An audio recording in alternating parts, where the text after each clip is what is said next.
Hi everyone, this is Lee. How you doing? I have here Ace Frehley's 10,000 Volts album. This is the one that I bought, and he signed it. I'll show you that he signed it. I usually like to keep it in the paper because that way it stays good, but I'll take a look at this because I usually don't really look much at it. I mean, there's a picture of him, that's okay. You know, and it is cool to have his signature and to see the artwork. But now here's something interesting that I would like to point out. Well, first of all, here's the poster of what's already on the album jacket. I don't really think it's that imaginative to have that. I think it's kind of like, so what? All right, well, here's the list of songs, and they do tell you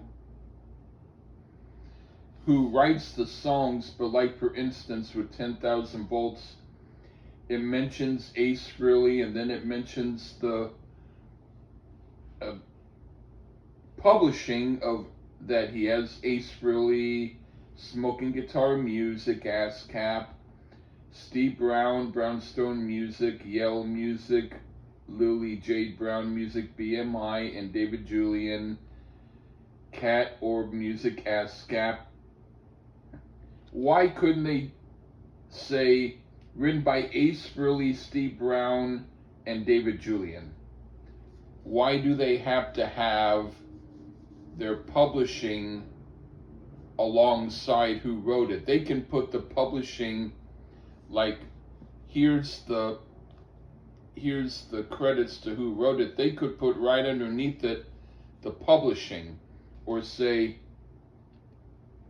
Ace Frehley's songs published by Smoking Guitar Music and Steve Brown, Brownstone Music, and so on.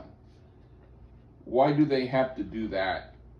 Make it harder for people to know exactly who wrote it. Because after they have who wrote it, they also have Ace Frehley vocals and guitar, Anton Fig drums, Steve Brown guitar, David Julian guitar and percussion, PJ Farley bass. So if you're looking quickly and you're not really paying attention, you might think that everyone mentioned on the top wrote it, which means it was written by Ace Frehley, Steve Brown, David Julian, Ace Frehley, Anton Fig, Steve Brown, David Julian, PJ Farley. Which would make you think, well, are there two Ace Frehleys? Are there two Steve Browns? Are there two David Julians? So it's kind of weird. But they do that a lot. They have like this techno bureaucratic stuff where you have to have the publishing and everything. And you have to have the publishing exactly on the credits of who wrote it. So, yeah. And now for the vinyl. Here's this, and I got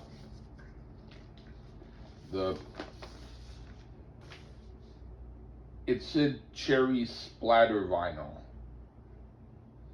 It's fine. It looks okay. I can see the grooves of the album. That's cool. And there's 6 songs on one side and 6 songs on the other. So it looks cool. But a part of me who used to have a lot of vinyl, even though this cherry splatter look is interesting, I kind of would like to see more of a regular look on the label. I'm the kind who I used to take out my albums and look at them and look at the grooves and see the shadings of things. And I can still do that with this. And since I haven't played this, it's in the same condition it was in when I bought it. But that's because I don't have a turntable. I do have a CD player on my laptop. And so if I had bought it on CD, I could have played it. But they also gave me the digital download with the album, which I downloaded so I can still digitally hear it on my laptop. So yeah, what do I think of this packaging? I think it's cool. I like it. But I also think that it would have been fine to have it on CD. I do kind of think that vinyl, even though a lot of people like it, I find after a while the scratches and stuff and everything, I'm into the music. So if the music comes in a CD or in vinyl, either way it's fine with me. But I don't buy vinyl now as a whole. This is like the first album that I bought in maybe more than 10 years. And I only bought it so that Ace could sign it. And if there was someone else really famous who was doing a signing, I might buy their album to have them sign it. But I don't buy albums to hear them. I listen to CDs or I listen to streaming. That's what I do. Because to me, it's just as interesting to go to a streaming service and find new music that you haven't found before, and to be able to listen to it. Otherwise, if you're in the record store and you're searching to find new stuff, you'll be able to find it, but you can't hear it because it's sealed. And there might be a listening station, but maybe not. So yeah, was it worth getting this? It wasn't not worth it. It was a Sam Ash in-store exclusive, and it's a limited edition, clear with purple, red, and blue splatter. And yeah, it's of value to people who value it. There are, I think, many variations of the color scheme, but maybe there weren't a tremendous amount of this specific color scheme. But yeah, I would have to say it's worth getting what you want to get. With me, I find that with where I live,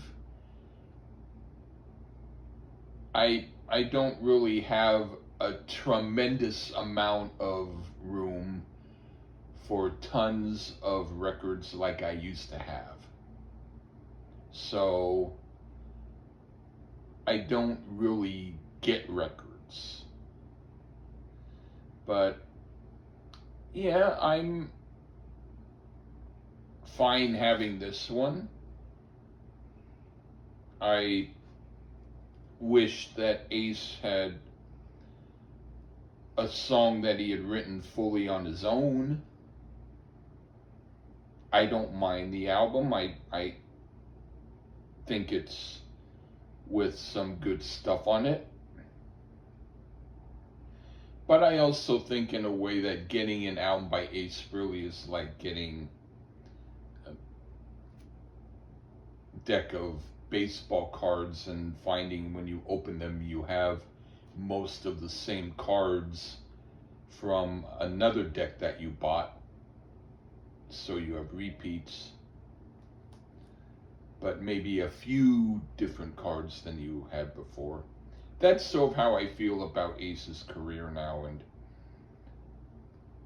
I liked the sound that he was doing earlier with albums like Spaceman. That was not a bad album.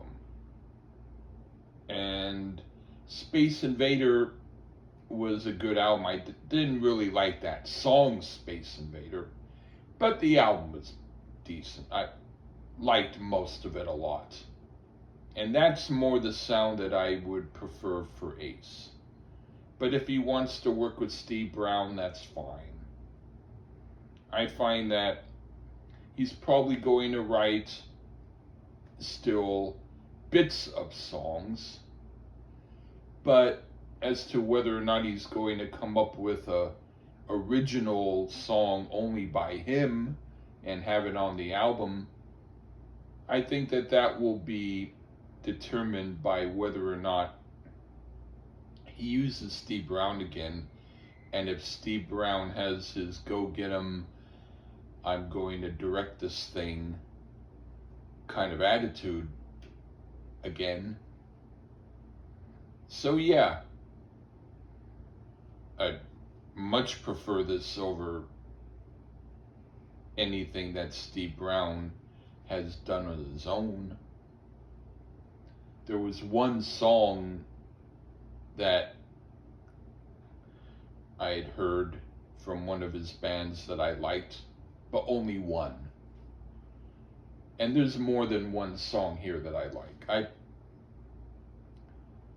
I have mixed feelings about the songs at times, but still, the reason why they were good,